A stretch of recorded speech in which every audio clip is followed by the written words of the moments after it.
আসসালামু আলাইকুম। খিলগাঁও মডেল বিশ্ববিদ্যালয় কলেজের একাদশ শ্রেণীর প্রিয় শিক্ষার্থীরা, তোমাদের আজকের বাংলা অনলাইন ক্লাসে স্বাগত জানাচ্ছি। আমি আরজাল শরীফ, প্রভাষক, বাংলা বিভাগ। তোমাদের আমি আমাদের যে সিলেবাসের যে বিষয়গুলো ছিল বা তোমাদের জন্য যেটা আমি পড়ানোর কথা, যেটা আমি গত ক্লাসে নোটিস করেছিলাম গতদিন, সেটা হচ্ছে রেইনকোট, বিদ্রোহী এবং সমাস এর পুনরালোচনা। আমি তোমাদের রেইনকোট গল্পটি পড়িয়েছি প্রায় 2-3টা ক্লাস নিয়ে। তোমাদের বিদ্রোহী কবিতাটিও 2-3টা ক্লাস নিয়ে আমি পড়িয়েছি, এবং সমাসের উপরে গত কয়েকটা ক্লাস নিয়ে আমি তোমাদের পড়াছিলাম। তো এই 3টা বিষয় তোমাদের যে সিলেবাস যেটা আছে সেটা অত্যন্ত গুরুত্বপূর্ণ। আমি আবার বলছি, আজকে আমি এই 3টা বিষয়ের উপরই সংক্ষেপে তোমাদের পরীক্ষার ভালো করার জন্য যতটুকু করা যায় তোমরা ভালো করবে সেজন্য আমি পুনরায় আবার আলোচনা করব যে এই বিষয়গুলোকে তোমরা কেমন কি পারো। এটা হচ্ছে রেইনকোট, বিদ্রোহী, সমাস। তোমাদের আমি রেইনকোট গল্পটি পড়িয়েছি। এটা একেবারেই মুক্তিযুদ্ধ নির্ভর একটি গল্প, অত্যন্ত চমৎকার একটি গল্প আখতারুজ্জামান ইলিয়াসের। তোমরা নিশ্চয়ই জানো, আখতারুজ্জামান ইলিয়াস বাংলা সাহিত্যে এমন একজন মহান সাহিত্যিক তথা কথা সাহিত্যিক, যার লেখায় বাঙালি সমাজ, রাজনীতি, সংস্কৃতি সব কিছুই একেবারে সুন্দরভাবে ফুটে উঠেছে।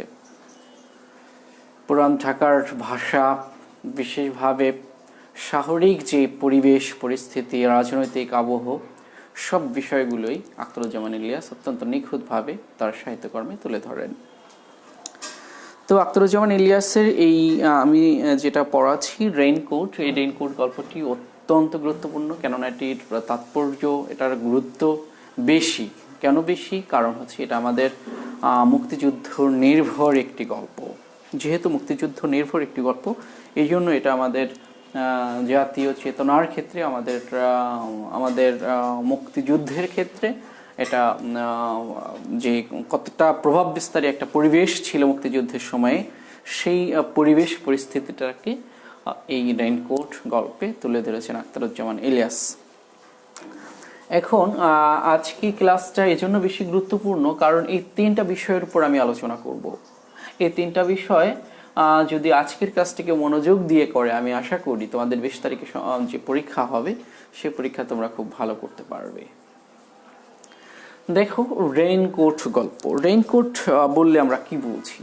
রেইনকোট আমি এখানে একটা চিত্র দিয়েছি, আমি চিত্রকর্মে মোটেই ভালো না, তারপরেও রেখেছি একটা রেইনকোট। এই রেইনকোটটার মালিকানা কার সেটা আমাদের আগে জানতে হবে। গল্পটির নাম যেহেতু রেইনকোট, তাহলে আমাদের বুঝতে হবে যে এখানে রেইনকোট এই শব্দটি হচ্ছে প্রতীকী একটা পোশাক। রেইনকোট সবাই জানে বৃষ্টির সময় পড়ে, তো রেইনকোট একটা পোশাক, বাট গল্পের নাম কেন রেইনকোট হলো সে বিষয়টা আমাদের জানা দরকার। সে বিষয়টা জানতে হলে আমাদের আগে এই গল্পের মধ্যে কি কি চরিত্র আছে, বিষয় আছে, সেটা আমাদের জানতে হবে। 1971 সালে মুক্তিযুদ্ধের সময়ে এই দেশ বা এদেশের মানুষ 2টা ভাগে বিভক্ত হয়ে গেছে। একটা ছিল মুক্তিযুদ্ধের পক্ষের শক্তি, অর্থাৎ যারা মুক্তিযুদ্ধে প্রত্যক্ষভাবে পরোক্ষভাবে সাহায্য সহযোগিতা করেছে, পরামর্শ দিয়েছে। আর একটা ছিল মুক্তিযুদ্ধের বিপক্ষ শক্তি তথা আলবদর, আল শামস বাহিনী, রাজাকার বাহিনী। তারা কি করেছে? তারা বাঙালিদের সাথে বেইমানি করে, তারা বাঙালি হয়েও সামান্য স্বার্থের জন্য সংকীর্ণভাবে তারা পাকিস্তানিদের টাকা পয়সা দিয়ে, পরামর্শ দিয়ে, তাদের মনোরঞ্জনের জন্য বাঙালি মুক্তিযোদ্ধাদেরকে অবস্থান জানিয়ে দিয়ে, বাঙালি নারীদের তাদের উপরক্ষণ দিয়ে প্রভৃতির মাধ্যমে তারা পাকিস্তানিদের সাহায্য সহযোগিতা করেছে, পাকিস্তানি সেনাবাহিনীকে সাহায্য সহযোগিতা করেছে। তো আমরা এখানে দেখব যে এই 2 পক্ষের শক্তি। তো আমরা এখানে এই তোমার রেইনকোট গল্পে কি কি বিষয় আছে, মানে কোন কোন চরিত্র আছে এবং তাদের কাহিনী বা তাদের যে অবদান তথা এই রেইনকোট গল্পে কার কি অবদান সেটা আমাদের উল্লেখ করতে হবে। প্রথমেই আমরা আলোচনা করব একটি চরিত্র, সেটা হচ্ছে মিন্টু। মিন্টু, এই মিন্টু ছিল একজন গেরিলা মুক্তিযোদ্ধা। মূলত মুক্তিযোদ্ধা। এই মিন্টুরই রেইনকোটটি, যেটি মিন্টুর বোন, তার নাম হচ্ছে কি আসমা। আসমা হচ্ছে আমাদের এই গল্পের যিনি নায়ক, সেই নুরুল হুদার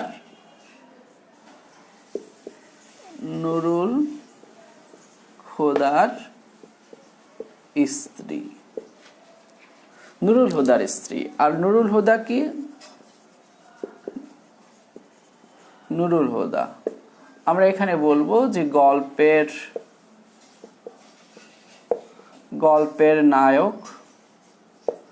গল্পের নায়ক কমা সে ছিল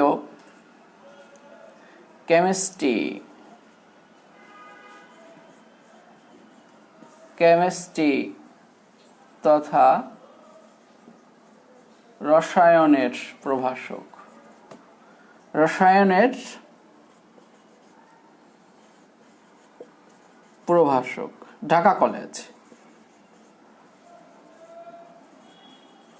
ঢাকা কলেজের তৎকালীন সময়ের কেমিস্ট্রি তথা রসায়নের প্রভাষক, গল্পের নায়ক, যে ছিল সাইজে একটু ছোটখাটো।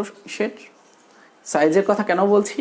কারণ এই মিন্টুর রেইনকোটটা যখন পরবে তখন তার একেবারে পা পর্যন্ত চলে যাবে, এই কারণে আমি সাইজের কথাটা বললাম। তো সে ছিল, নুরুল হুদা হচ্ছে গল্পের নায়ক, অর্থাৎ তার জবানিতেই গল্পটা বর্ণিত হয়েছে। তিনি ছিলেন ঢাকা কলেজের তখনকার সময়ের কেমিস্ট্রি তথা রসায়নের প্রভাষক।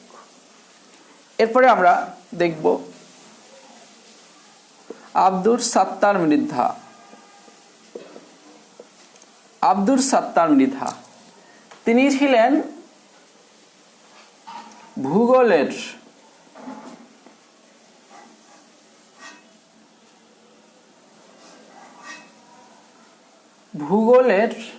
তিনি ছিলেন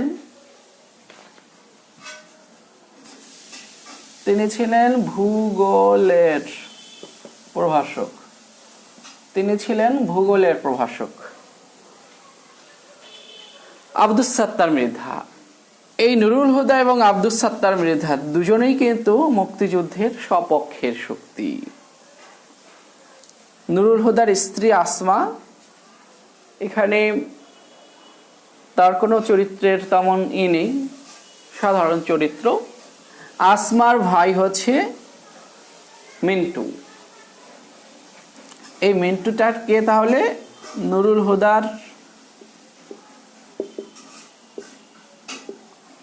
হুদার শ্যালক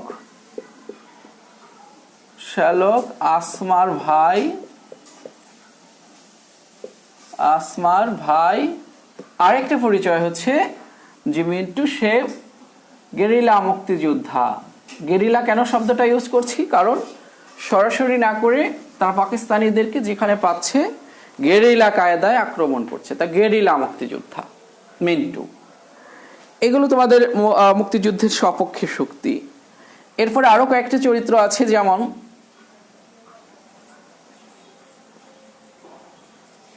আকবর সাজিদ। ইনি ছিলেন উর্দুর প্রফেসর।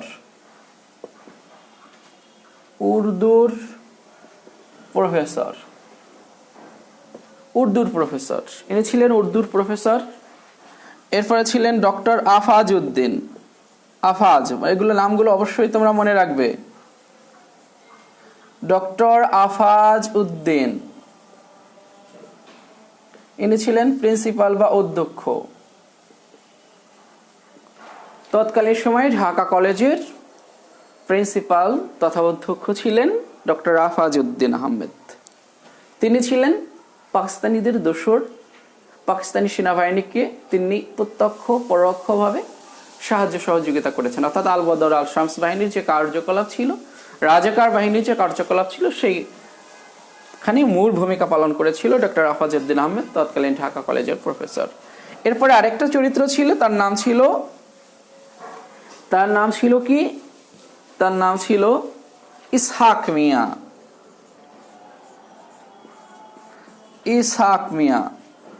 এই ইসহাক মিয়া ছিল প্রিন্সিপালের পিয়ন তথা ঢাকা কলেজের তৎকালীন পিয়ন। কিন্তু সে মুক্তিযুদ্ধ শুরু হওয়ার পর থেকেই সে বাঙালি, কিন্তু বাংলা ভাষা বলাটা ছেড়ে দিয়েছিল, উর্দু ভাষায় কথা বলতো। তার কোন আত্মীয় ছিল দিল্লিতে চাকরি করত, সেখান থেকে সে ওই ভাষাটা শিখেছিল। সেখান থেকে সে সুযোগ সন্ধানী, সে মুক্তিযুদ্ধের সময় বাংলা বলাটা ছেড়ে দিয়ে উর্দুতে কথা বলতে, এবং তার যে আচার বা তার যে চাল চলন ছিল সেটা ছিল লেখকের ভাষায় একজন মেজর বা কর্নেলের সমপর্যায়ের। অর্থাৎ সে এই যে পাকিস্তানিদের নির্মমতা, পাকিস্তানিদের যে কার্যকলাপ, সেটাতে এই ইসহাক মিয়া বা কলেজের পিয়ন সে সেটাকে বহিঃপ্রকাশ করেছে, তারা সে সময় কেমন আচরণ করত। তো এই হচ্ছে তোমাদের চরিত্রগুলো। আমি আবার বলছি, মিন্টু, যে ছিল একজন গেরিলা মুক্তিযোদ্ধা, নুরুল হুদার শ্যালক, নুরুল হুদার স্ত্রী ছিল আসমা, আসমার ভাই ছিল মিন্টু। তার কারণে সে দুলাভাইয়ের বাসায় থাকতো, অর্থাৎ নুরুল হুদার বাসায় থাকতো। তো যেহেতু মুক্তিযুদ্ধে সে অংশগ্রহণ করেছিল, যখন কিছুদিন পরপরই তার প্রতিবেশীরা যখন জিজ্ঞাসা করতো যে আপনার শ্যালক কোথায় বা আসমার ভাই কোথায়, তখন তারা বিব্রত বোধ করতো এবং ভয়ে তারা বাসা চেঞ্জ করতো। তো এইভাবে করে দু একটা বাসা চেঞ্জ করেছে। মগবাজার তাদের বাসা ছিল, বিভিন্ন জায়গায় বাসা ছিল। তো এখন এই নুরুল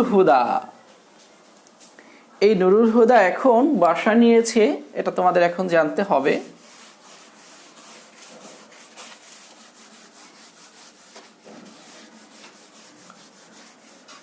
নুরুল হুদা এখন বাসা নিয়েছে মিরপুরে। নুরুল হুদা এখন, আমি এখানে বড় করে লিখছি, নুরুল হুদা। তাহলে এই নুরুল হুদা এখন বাসা নিয়েছে কোথায়? মিরপুর। আমি এই পাশে লিখে দিচ্ছি মিরপুর। তার বাসা এখন মিরপুরে। এখন মনে করো আমি এখানে একটা চিত্র এঁকে দিচ্ছি।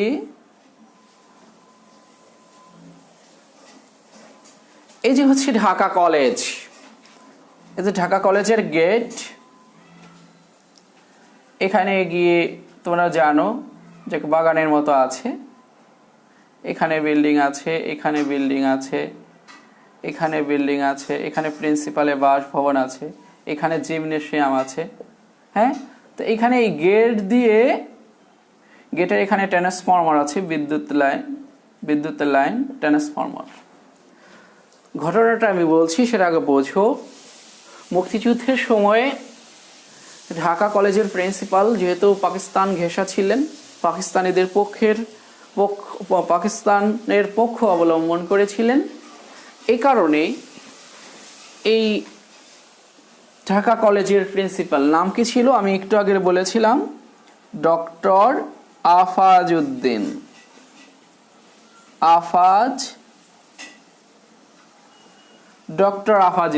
তিনি ছিলেন ঢাকা কলেজের প্রিন্সিপাল তৎকালীন সময়ে, যিনি পাকিস্তানি দোসর ছিলেন। পাকিস্তানি সেনাবাহিনীকে এতটাই সাহায্য সহযোগিতা করেছিলেন যে এই ঢাকা কলেজের জিমনেশিয়াম, যেটা এই জিমনেশিয়ামে পাকিস্তান সেনাবাহিনীর একটা ক্যাম্প করতে দিয়েছিলেন।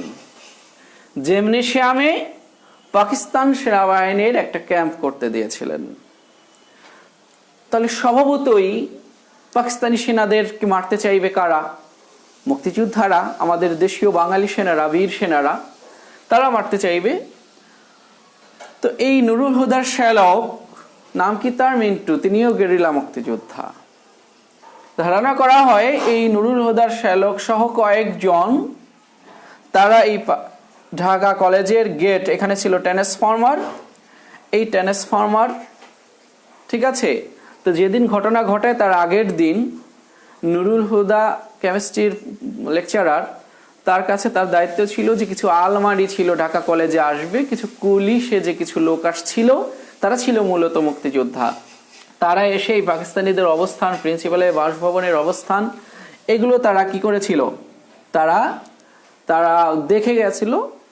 দেখে যাওয়ার পর তারা এসে পরদিন এসে, যেদিন আসলো এই আলমারি দিতে, তার পরদিন এসে এই ঢাকা কলেজের সামনে, গেটের সামনে যে ট্রান্সফরমার ছিল, বৈদ্যুতিক খুঁটির যে লাইন ছিল, সেটাকে উড়িয়ে দিয়েছে, অর্থাৎ গ্রেনেড মেরে উড়িয়ে দিয়েছে। কারা? বাঙালি বীর সেনারা, বাঙালি বীর সন্তান মুক্তিযোদ্ধারা। তারা এসে গেটটা ট্রান্সফরমার উড়িয়ে দিয়েছে এবং ভিতরে গিয়ে প্রিন্সিপালের যে গেট, বাসভবনের যে গেট, সেই প্রিন্সিপালের বাসভবনের গেটে একটা গ্রেনেড ছুড়ে দিয়ে আসছে, গেট ভেঙে গেছে।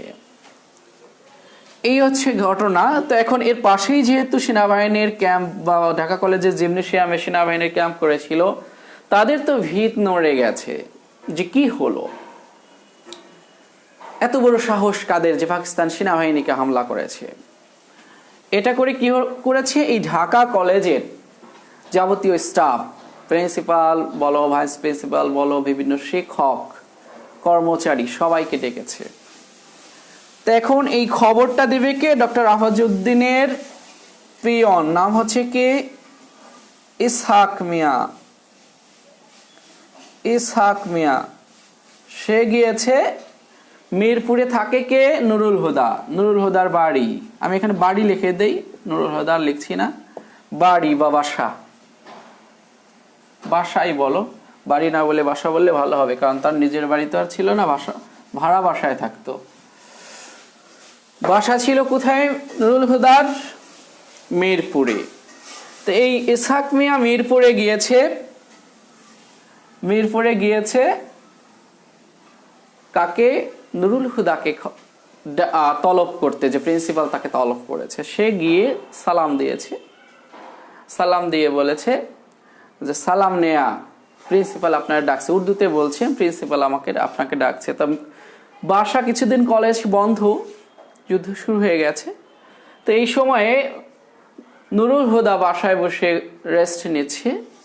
সে ভয়ে, ওই সময় পাকিস্তানিরা যাকে পায় যেখানে পায় হত্যা করে, যে কোনো বাড়িতে গিয়ে হামলা করে। এই কারণে নুরুল হুদা খুবই ভীত সন্ত্রস্ত। তিনি ওই সময়ে কিছু দোয়া কালাম মুখস্থ করেছে, সূরা মুখস্থ করেছে, মাথায় টুপি রাখে ভয়ে। তো এই ইসহাক মিয়া যখন গিয়ে তার বাসার কড়া নেড়েছে, কলিং বেল দিয়েছে, বর্তমান আধুনিক যুগে কলিং বেল দিয়েছে, তখন সে ভীত সন্ত্রস্ত হয়ে তাড়াতাড়ি আসছে, এসে দরজা খুলেছে খুব ভয় নিয়ে, কিন্তু দেখেছে যে ইসহাক মিয়া। তখন বলছে যে ইসহাক মিয়ার প্রতি আমার ইমোশনটা এমন ছিল যে মনে হয়েছে যে ইসহাক মিয়াকে আমি একটা চুমু মারি, মানে এমন একটা ইমোশনস ঘটনা, চুম্বন করি। তো এখানে এই ইসহাক মিয়া, অর্থাৎ সে বেঁচে গেছে, পাকিস্তান সেনাবাহিনী না, পাকিস্তান সেনাবাহিনী হলে তাকে হয়তো হত্যা করতে পারতো, তাকে মারতে পারতো। এই জন্য সে ইসহাক মিয়াকে দেখে সে খুব রিলিফ হয়েছে, স্বস্তি পেয়েছে। পরে সে বলছে যে কি প্রিন্সিপাল তাকে ডেকেছে, কথা বলতে গিয়েছে। তখন বলছে ভিতরে এসে বসেন। তখন ইসহাক মিয়া বলছে না, আমার কাজ আছে। অর্থাৎ মনে করো ওখানে ভূগোলের শিক্ষক, লেকচারার, তার নাম হচ্ছে কি, তার নাম হচ্ছে তোমার আব্দুস সাত্তার মৃধা, বলছে না আব্দুস সাত্তার মৃধাকে আমার খবর দিতে হবে, আব্দুস সাত্তার মৃধার কাছে যেতে হবে। তখন সে চলে গেছে। তো এখন প্রিন্সিপাল খবর দিয়েছে নুরুল হুদা কি করবে। তখন সে রেডি হচ্ছে, বাইরে প্রচুর বৃষ্টি হয়। হ্যাঁ, বৃষ্টি হলে তখন তার বউ বলছে, সোহাগ মাখা কথা নিয়ে বলছে এই বৃষ্টির মধ্যে না গেলে হয় না।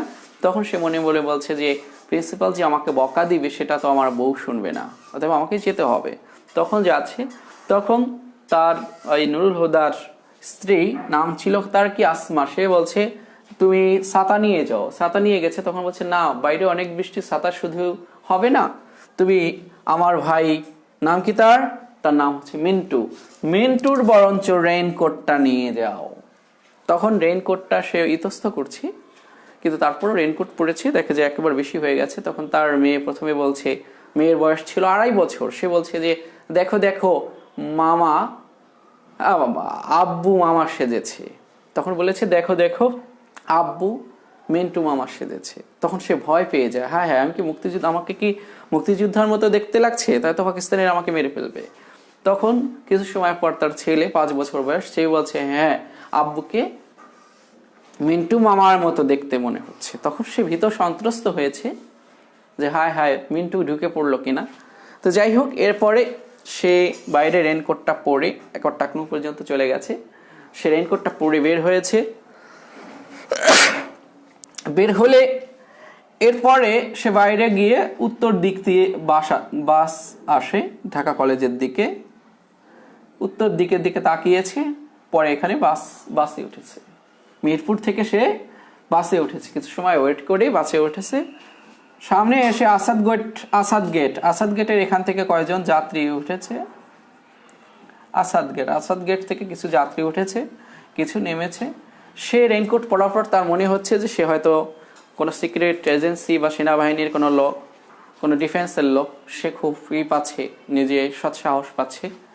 আর অন্য সবাই তাকে দেখে ভীত সন্ত্রস্ত হচ্ছে, তার মোটামুটি ভালোই লাগছে।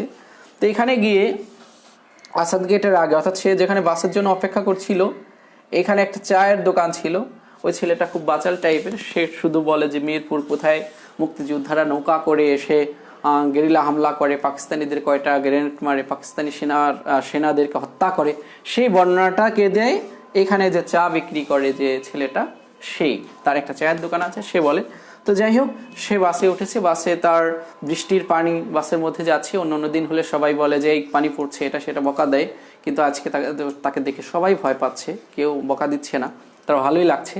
তা কেউ যাচ্ছে, কেউ উঠতেছে, কেউ নামতেছে। যে নেমে যাচ্ছে তার কাছে মনে হচ্ছে তারা হয়তো চোর অথবা শেষর অথবা ডাকাত গোছের হবে, এরকম করে দেখা যাচ্ছে তার মনে হচ্ছে। তা বিভিন্ন অনুভূতি আছে। সামনে এসে আরেকটা বাড়ি দেখলো, মসজিদ দেখলো। তার স্মৃতি মনে পড়লো যে যখন এই মসজিদের সামনে তার বাসা ছিল, তখন একদিন ক্র্যাকডাউনের রাতে, অর্থাৎ ওই 25শে মার্চ কালো রাতে, ঠিক আছে, তখন পাকিস্তানিরা গুলি করেছিল, মুয়াজ্জিন সাহেবের গুলি লেগে মারা গেছিল। তার মানে মুয়াজ্জিনও পাকিস্তানিদের অত্যাচার থেকে, হত্যাযোগ্য থেকে, নির্যাতন থেকে, ভয়াবহ রূপ থেকে মুক্তি পায়নি, সে বর্ণনাটা উঠে আসছে। এই বাসে আসার মুহূর্তেই কিন্তু তার সব স্মৃতি মনে পড়ছে। পাকিস্তানের কোথায় কি শুনছে না শুনছে, পাকিস্তানিরা কোথায় কি খারাপ কাজ করেছে, কোথায় আগুন ধরিয়ে দিচ্ছে, কোথায় তাকে নিয়ে যাচ্ছে, মেরে দিচ্ছে, সেই বর্ণনাগুলো শুনতে পাচ্ছে। এবং শেষে সে ঢাকা কলেজের আসছে। এখানে আগে এসে বসেছিল কর্নেল টাইপের একজন, সে প্রিন্সিপালের চেয়ারে বসে আছে। তো তিনি প্রিন্সিপালকে বলছেন যে হি ইজ মিস্টার হুদা, অর্থাৎ নুরুল হুদা, প্রফেসর নুরুল হুদা। তখন প্রিন্সিপাল বলছে যে না, তিনি লেকচারার নুরুল হুদা। তখন প্রিন্সিপালকে ধমক দিয়েছে কে, কর্নেল। তখন বলছে যে গতকাল যে আলমারি দিয়েছিল, যে ছেলেগুলো আসছিল, তাদেরকে আপনি চেনেন কিনা, ঠিক আছে, যারা আলমারি দিতে কুলি বেশে এসেছিল তাদেরকে আপনি চেনেন কিনা। তখন সে বলে যে না, চিনি না। কিন্তু তখন বলে যে না চিনলেও তারা তো আপনাকে চেনে, তারা আপনার নাম বলেছে যে আপনি পরামর্শ দিয়েছেন এরকম হামলা করার জন্য। তখন সে না অস্বীকার করে, কিন্তু অস্বীকার করলেও তাকে সন্দেহ করে। তখন বলে আপনি শিক্ষক মানুষ, সসম্মানে আপনাকে ছেড়ে দেওয়া হবে, আপনি বলুন যে এই যারা হামলা করেছে তাদেরকে আপনি চেনেন কিনা। তখন সে ওটা বলে না। তখন তাকে না বললে তাকে আরেকটা টর্চার সেলে নিয়ে যায়, আরেক জায়গায় নিয়ে যায় চোখ বেঁধে, সেখানে গিয়ে জিজ্ঞাসা করে, ঠিক আছে। তখন সেও বলে যে না আমি জানি না। তখন বলে তাদেরকে আপনি চেনেন কিনা। তখন বলে যে না আমি চিনি না, ঠিক আছে। তখন একটা পর্যায়ে সে কথার প্যাচে পড়ে তখন বলে হ্যাঁ আমি তাদেরকে চিনি। তখন বলে তাহলে নাম বলুন। তখন সে নাম বলে না। তখন তাকে একটা ঘুষি মারলে সে পড়ে যায়। তারপরে তাকে রেলিংয়ের সাথে ঝুলিয়ে অত্যাচার করতে থাকে, নির্যাতন করতে থাকে, পৈশাচিক নির্যাতন। কিন্তু সে বলে না, কারণ তার না বলার কারণ মুক্তিযোদ্ধাদের প্রতি তার ভালোবাসা, দেশের প্রতি ভালোবাসা, বাংলাদেশকে সে ভালোবাসে, বাংলাদেশের সপক্ষের শক্তিতে। অর্থাৎ তার মধ্যে সে রেইনকোট পরেছিল। রেইনকোট কার ছিল? একজন মুক্তিযোদ্ধার। তাহলে একজন মুক্তিযোদ্ধার রেইনকোট পরার পর তার মধ্যে যে মুক্তিযুদ্ধের চেতনা সঞ্চারিত হয়েছে, তার মধ্যে যে নতুন সাহস, উদ্দীপনা, দেশের প্রতি যে ভালো লাগা, ভালোবাসা সৃষ্টি হয়েছে, সেই বিষয়টি কিন্তু এখানে আছে। অর্থাৎ এই রেইনকোট পরার কারণে তার মধ্যে অন্যরকম অনুভব, অন্যরকম এক ভাইব্রেশন সৃষ্টি হয়েছে এবং শেষ পর্যন্ত তাকে অনেক টর্চার করে, অনেক নির্যাতন করে, কিন্তু সে কোনোভাবেই বলে না যে আমি সেই গেরিলা যোদ্ধাদের আমি চিনি, কিন্তু আমি তাদের নাম বলবো না। তাদেরকে আমি চিনি, তাদের নাম বলবো না, তাদের অবস্থান আস্থান আমি চিনি, কিন্তু বলবো না। অর্থাৎ একজন ভীত সন্ত্রস্ত লোক, একজন ভীতু লোক কিভাবে মুক্তিযুদ্ধের সপক্ষে অবস্থান নিয়ে কতটা সাহসী হয়ে উঠল, সেই ঘটনাটাই অত্যন্ত চমৎকারভাবে বর্ণিত হয়েছে তোমাদের এই রেইনকোট গল্পে। তাহলে যদি তোমাদের এখান থেকে উদ্দীপক আসার মতো হয়, কি কি বিষয় নিয়ে উদ্দীপক আসতে পারে তোমার মনে রাখবে। এই রেইনকোট গল্প থেকে মনে রাখবে 3টা বিষয়।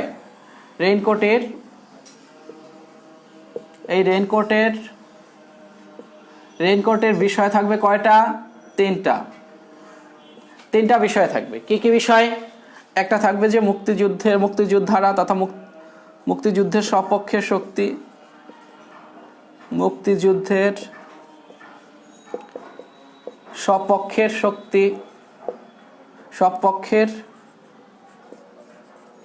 শক্তির কার্যকলাপ, সপক্ষের শক্তিকে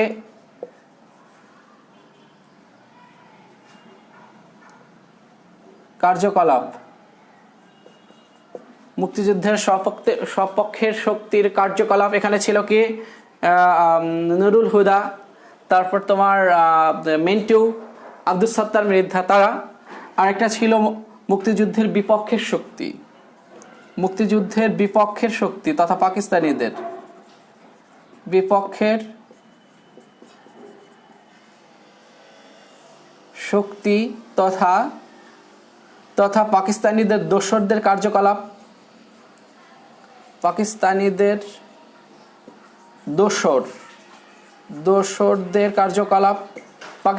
দোসরদের কার্যকলাপ অর্থাৎ পাকিস্তানিদের সাহায্যে যারা কাজ করেছে, আল বদর আল শামস বাহিনী। যেমন এখানে ছিল কারা? ডক্টর আহওয়াজউদ্দিন আহমেদ, তৎকালীন ঢাকা কলেজের প্রিন্সিপাল, ইসাক মিয়া পাকিস্তানিদের সাহায্য করেছে, উর্দুতে কথা বলেছে আকবর সাজিদ, তারা। আরেকটা ছিল পাকিস্তানিদের বিভিন্ন যে হত্যাযজ্ঞ,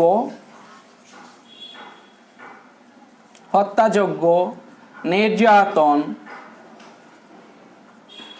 জ্বালাও পোড়াও, এখানে সেখানে জ্বালাও পোড়াও করে দিচ্ছে। তাহলে কি একটা হচ্ছে পাকিস্তানিদের নির্মমতা, হত্যাযজ্ঞ, তাদের পৈশাচিক আচরণ, একটা বিষয় নিয়ে উদ্দীপক আসতে পারে, যে কোনো হত্যাযজ্ঞ, যে কোনো নির্যাতন, টর্চার, সে বিষয়টা নিয়ে আসতে পারে, জ্বালাও পোড়াও নিয়ে আসতে পারে। আরেকটা আসতে পারে মুক্তিযুদ্ধের বিপক্ষের শক্তি যারা, আহওয়াজউদ্দিন আহমেদের লোক, যারা বলে যে শহীদ মিনার হচ্ছে পাকিস্তানের শরীরের কাটা, শহীদ মিনারকে ভেঙে ফেলা সারা দেশের জাতীয়তা, বাঙালি জাতীয়বাদকে ধ্বংস করতে হলে, তাহলে সেই লোক, সেই বা এই।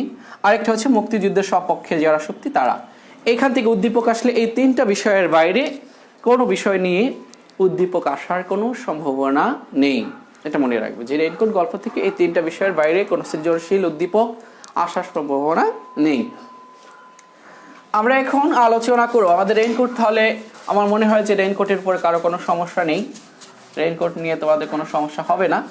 এখন আমি তোমাদের একটু বিদ্রোহী কবিতা নিয়ে আলোচনা করব। বিদ্রোহী কবিতা, এই বিদ্রোহী কবিতা কার? বিদ্রোহী কবিতার লেখক আছে কাজী নজরুল ইসলাম।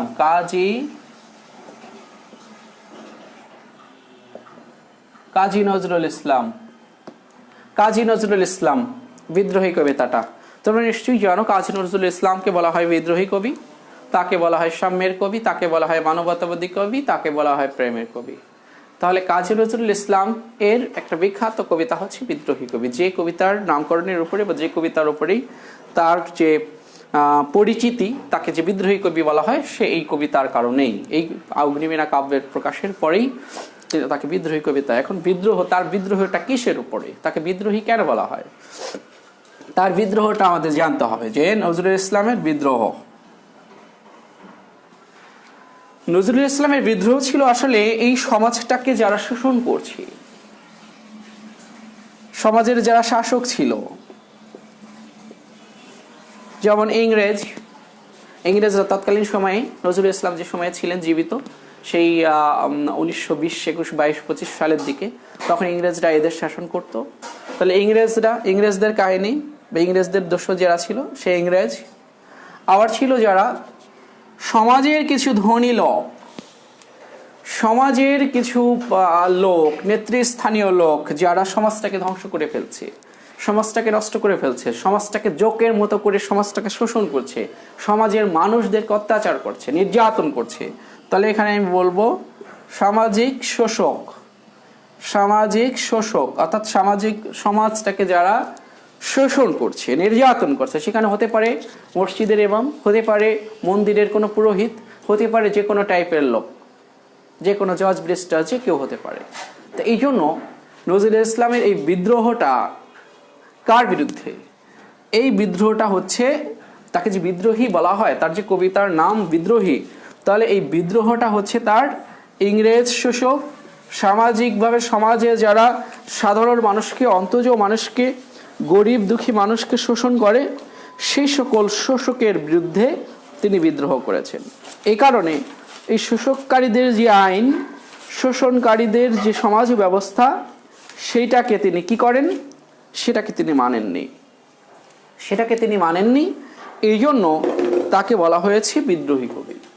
এই কারণে তিনি সেই খারাপ আইন, সেই বাজে আইন, সেটার বিরুদ্ধে তিনি কি করেছেন? আন্দোলন করেছেন, বিদ্রোহ করেছেন, প্রতিবাদ করেছেন, বিপ্লব করেছেন। এই কারণেই তাকে বলা হয় বিপ্লবী কবি বা বিদ্রোহী কবি। বলেছেন যে দেখো, এখানে যে বিদ্রোহী কবিতা আত্মজাগরণী উন্মুখ কবির সদম্ভ আত্মপ্রকাশ ঘোষিত হয়েছে। কবিতার সগর্বে কবি নিজের বিদ্রোহী কবি সত্তার প্রকাশ ঘটিয়ে ঔপনিবেশিক ভারতবর্ষের শাসকদের শাসন ক্ষমতার ভিত কাঁপিয়ে দেন।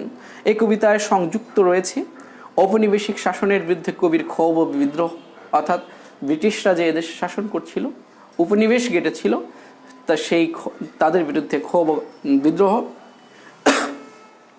কবি সকল অন্যায় অনিয়মের বিরুদ্ধে বিদ্রোহ ঘোষণা করতে গিয়ে বিভিন্ন ধর্ম, ইতিহাস, পুরাণের শক্তি উৎস থেকে উপকরণ উপাদান সমীকৃত করে, অর্থাৎ গুছিয়ে এনে কি করেছেন? নিজের বিদ্রোহী সত্তার অবয়ব রচনা করেছেন।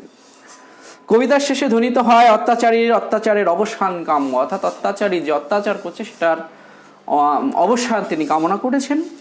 বিদ্রোহী কবি উৎকণ্ঠ ঘোষণা জানিয়ে দেন, উৎপীড়িত জনতার ক্রন্দনরোল যতদিন পর্যন্ত প্রশমিত হবে না, ততদিন এই বিদ্রোহী কবি সত্তা শান্ত হবে না। এই চির বিদ্রোহী অভ্রবিধি চির উন্নত শিবরূপে বিরাজ করবে। অর্থাৎ তিনি ইতিহাস, ঐতিহ্য, পুরাণ, এখান থেকে তিনি কি করেছেন? কখনো শিব, জটাধারী শিব সেজেছেন, কখনো তিনি চেঙ্গিস খান সেজেছেন, কখনো ভিকু সেজেছেন, কখনো দেখা যাচ্ছে যে সেই বেদুইন সেজেছেন। তিনি বিভিন্ন চরিত্রের অবয়বে নিজেকে খুঁজেছেন। কেন? কারণ এরা সবাই ছিলেন কি? বিদ্রোহী। এরা সবাই ছিলেন এই খারাপ পৃথিবীকে ধ্বংস করার দৃষ্টান্ত। খারাপ পৃথিবীকে ধ্বংস করে নতুন পৃথিবীকে তিনি কি করেছেন?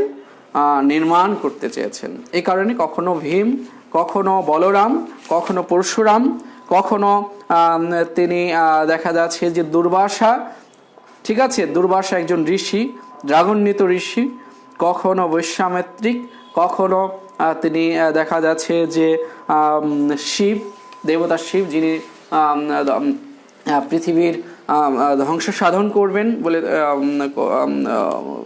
হিন্দু পুরাণে বলা হয়েছে, যে সৃষ্টি এবং ধ্বংসের যিনি দেবতা, ঠিক আছে। এটা হচ্ছে ব্যাপার। কখনো চেঙ্গিস খান সেজেছেন, কখনো বেদুইন সেজেছেন, বিভিন্ন কিছু বলে তিনি আসলে তার বিদ্রোহী সত্তাকে প্রকাশ করেছেন। আর এই বিদ্রোহী সত্তা কিসের? আমি বলেছি বিদ্রোহ সত্তাটা ছিল শোষণ, অবিচার, অনিয়ম, এ সকলের বিরুদ্ধে। তো এই বিদ্রোহী কবিতাটাই সবখানেই এই যে দোতনা, এই যে অনুরণ, সেটা প্রকাশ পেয়েছে এখানে। এই কারণে বলেছে যে বলবীর, বল উন্নত মামশির, বলেছেন বলো, নিজেকে বীর হিসেবে কল্পনা করো, বলো যে আমার মাথা, আমার শির, ঠিক আছে, উন্নত, উঁচুতে। শির নিহারি আমারই নত শির ওই শিখর হিমাদ্রির, বলেছেন আমার শির নিহারি মানে দেখে, আমার মাথা দেখে, আমার শির দেখে নত শির ওই শিখর হিমাদ্রির, হিমালয় পর্যন্ত মাথা নিচু করে থাকে। আমি চির দুর্দাম, দুর্বিনীত, নৃশংস, মহাপ্রলয়ের আমি নটরাজ, আমি সাইক্লোন, আমি ধ্বংস। বলেছেন আমি মহাপ্রলয়ের, আমি সৃষ্টির ধ্বংসকালের সেই নটরাজ শিব। আমি সাইক্লোন, আমি ধ্বংস, আমি মহাভয়, আমি অভিশাপ পৃথিবীর। আমি পৃথিবীর যে খারাপ পৃথিবী, সেই খারাপ পৃথিবী, খারাপকারী যারা, খারাপ অন্যায় সাধন করে যারা, তাদের কাছে আমি ধ্বংস, আমি ধ্বংস হয়ে আমি মহাভয় অভিশাপ রূপে আবির্ভূত হয়েছি। পরে বলেছেন আমি দুর্বার, আমি ভেঙে করি সব চুরমার। বলেছেন আমি দুর্বার, আমাকে কেউ দমাতে পারবে না। আমি দুর্বার, আমি ভেঙে করি সব চুরমার। আমি অনিয়ম উচ্ছৃঙ্খল, আমি দুলে যাই যত বন্ধন। আমি যত বন্ধন, যত নিয়ম কানুন শৃঙ্খল, এগুলোকে আমি ভেঙে ফেলি। আমি মানি না কোনো আইন, আমি ভরা তরি করি ভরা ডুবি। আমি টর্পেডো, আমি ভীম ভাসমান বাইন। অর্থাৎ এই খারাপ যে নিয়ম, শোষকের যে আইন, সে সকল আইনকে নজরুল ইসলাম মানেন না। এ কারণে তিনি বলছেন যে আমি এই আইন কানুন এগুলো মানি না। আমি ধৈর্যটি, জটাধারী শিব, নিজেকে শিবের সাথে তুলনা করছেন। বলেছেন আমি ধৈর্যটি, আমি এলোকেশে ঝড় অকাল বৈশাখীর। আমি বিদ্রোহী সুত বিশ্ববেধাত্রীর। বলেছেন আমি সুত মানে হচ্ছে পুত্র, আমি বিশ্ব দেবতার পুত্র, আমি বিদ্রোহী। বলেছেন আমি বিদ্রোহ করছি এই অন্যায় অবিচার শোষণের বিরুদ্ধে। পরে বলছে দেখো, পরে বলছেন বলবীর চিরোন্নতম শির। আমি সৃষ্টি, আমি ধ্বংস, আমি লোকালয়, আমি শ্মশান, আমি অবসান নিশাবসান। রাতের অবসান রূপে সূর্যের প্রভাত রূপে নিজে সৃষ্টি হয়েছেন, নিজেকে আবির্ভূত করেছেন। পরে শেষের দিকে উনি গিয়ে বলেছেন যে আমি এই সবকিছু উনি নিজেকে সকল নষ্ট পৃথিবীকে ধ্বংস করে নতুন পৃথিবীকে বিনির্মাণ করবেন। এবং শেষে বলেছেন আমার যে বিদ্রোহী সত্তা, আমি যে অন্যায় অবিচার শোষণের বিরুদ্ধে বিদ্রোহ করছি, সেই বিদ্রোহী সত্তা সেদিনই শান্ত হবে। কবে? বলেছেন আমি সেই দিন হব শান্ত, যবে উৎপীড়িতের ক্রন্দন রোল আকাশে বাতাসে ধ্বনিবে না, অত্যাচারীর খড়গ কৃপান ভীম রণভূমে রণিবে না, বিদ্রোহী রণক্লান্ত, আমি সেই দিন হব শান্ত। বলেছেন কি আমি সেই দিন, যেদিন উৎপীড়িত মানে যাকে অত্যাচার করা হয়, সেই উৎপীড়িতের কান্না সেটা যখন থাকবে না পৃথিবীতে, সেই দিনে আমি শান্ত হব। যারা অত্যাচার, তাদের যে অস্ত্র, সেটা যেদিন সাধারণ মানুষের উপরে, গরিব দুঃখী মানুষের উপরে যেদিন উঠবে না, সেদিনে আমি শান্ত হব। আমি সেদিনেই আমার এই বিদ্রোহ সত্তা শান্ত হবে। এটা ছিল তোমাদের এই বিদ্রোহী কবিতাটা। এখন আমি খুব সংক্ষেপে 1-2 মিনিটের মধ্যে আমি সমাস বিষয়ে একটু কথা বলছি। সমাস শব্দের অর্থ হচ্ছে সংক্ষেপণ। সমাস শব্দের অর্থ হচ্ছে সংক্ষেপণ। সমাস, আমরা যে বিভিন্ন শব্দ ইউজ করি, এই শব্দ সমাসের মাধ্যমে নিষ্পত্তি হয়, সমাসের মাধ্যমে সংক্ষেপে হয়েছে। আমরা যদি বলতাম যে বিলাত থেকে ফেরত, এই শব্দটা 3টা শব্দ না বলে আমরা বলি বিলাত ফেরত, অর্থাৎ 3টাকে সংক্ষেপে একটা শব্দ করেছে। এই সমাস শিখতে হলে সমাসে জানো যে এই সমাস কি কি পদ নিয়ে হয়, সেই প্রতিটা পদই হচ্ছে সমস্যমান পদ। আর সমস্যমান পদগুলোর সমষ্টি তথা বাক্যাংশ, সেটা হচ্ছে কি ব্যাস বাক্য। তাহলে সমাস নির্ণয় করতে গেলে সমাস হচ্ছে কয় প্রকার? 6 প্রকার। একটা হচ্ছে দ্বন্দ্ব সমাস। দ্বন্দ্ব সমাস যে সমাসের পূর্ব এবং পরপদ। পূর্ব পরপদ কি? সমাসবদ্ধ যে পদটা, তার আগের অংশকে বলা হয় পূর্বপদ, পরের অংশকে বলা হয় পরপদ। তাহলে এই দ্বন্দ্ব সমাসে পূর্ব এবং পরপদ প্রধান থাকে, এবং ব্যাস বাক্যের মধ্যে ও এবং আর এগুলো যুক্ত থাকে। এরপরে আছে তোমার দ্বিগু সমাস। দ্বিগু সমাসে প্রথমে সংখ্যাবাচক শব্দ থাকবে, এরপরে তোমার বিশেষ্য থাকবে, আর শেষে গিয়ে সমষ্টি বা সমাহার থাকবে। যেমন পঞ্চনদীর সমাহার পঞ্চনদ, ত্রিমোহনী বা 3 মোহনার সমাহার ত্রিমোহনী। এই দ্বিগু সমাস। হ্যাঁ, দ্বন্দ্ব সমাস, দ্বিগু সমাস। এরপরে আসো কর্মধারয় সমাস। কর্মধারয় সমাসে যেটা হয় যে সমাসে বিশেষ্যের সাথে বিশেষ্যের, অথবা বিশেষ্যের সাথে বিশেষণের, অথবা বিশেষণের সাথে বিশেষণের সমাস হয় এবং পরপদের প্রাধান্য থাকে, সেই সমাস হচ্ছে কর্মধারয় সমাস। কর্মধারয় সমাসে যিনি তিনি যে সে হয় নয়, তারপর তোমার মাঝখানে ন্যায় অথবা শেষে ন্যায়, মাঝখানে রূপ, এই শব্দগুলো যুক্ত থাকে। যেমন বিষাদ সিন্ধু, বিষাদ রূপ সিন্ধু। বজ্র কঠোর, বজ্রের ন্যায় কঠোর, ন্যায় রূপ এগুলো যুক্ত থাকে কি সমাসে? কর্মধারায়। এরপরে আছে তৎপুরুষ সমাস। তৎপুরুষ সমাস কি? তৎ মানে তার, পুরুষ, অর্থাৎ এখানে দ্বিতীয় থেকে সপ্তমী বিভক্তি যে সমাস, ব্যাস বাক্যের মধ্যে বিভক্তি থাকবে এবং এই বিভক্তির লোপ হয়ে যায় সাধারণত, সেটা হয় তৎপুরুষ সমাস। এবং এই তৎপুরুষ সমাসে যেটা হয় যে তৎপুরুষ সমাসে বিভক্তি থাকে, এই বিভক্তিরই প্রাধান্য বিস্তার দেখা যায়। এরপরে তোমার আছে বহুব্রীহি সমাস। বহুব্রীহি সমাস কি? বহুব্রীহি সমাস সেটা যেটা পূর্বপদ এবং পরপদ কোনোটারই প্রাধান্য না পেয়ে অন্য কোনো অর্থ যেটা বোঝায় সেটা হয় বহুব্রীহি সমাস। যেমন বহুব্রীহি আছে যার, মানে বহুব্রীহি আছে যার, বহুব্রীহি, ব্রীহি মানে হচ্ছে ধান, অনেক ধান আছে যার, কিন্তু অনেক ধান আছে যার এটা ওই বহুকেও না বুঝিয়ে, ব্রীহিকে না বুঝিয়ে এটা একজন সম্ভ্রান্ত ব্যক্তি যার অনেক ধান থাকে তাকেই বলা হয় বহুব্রীহি। তাহলে বহুব্রীহি সমাসের শেষ, ব্যাস বাক্যের শেষে যিনি, যার এই কথাগুলো যুক্ত থাকে। তোমরা সহজে মনে রাখবে, তোমাদের আমি ক্লাস করিয়েছি, আশা করি এগুলো তোমাদের মনে থাকবে। তাহলে বহুব্রীহি সমাস। এরপরে তোমার আছে কি অব্যয়ীভাব সমাস।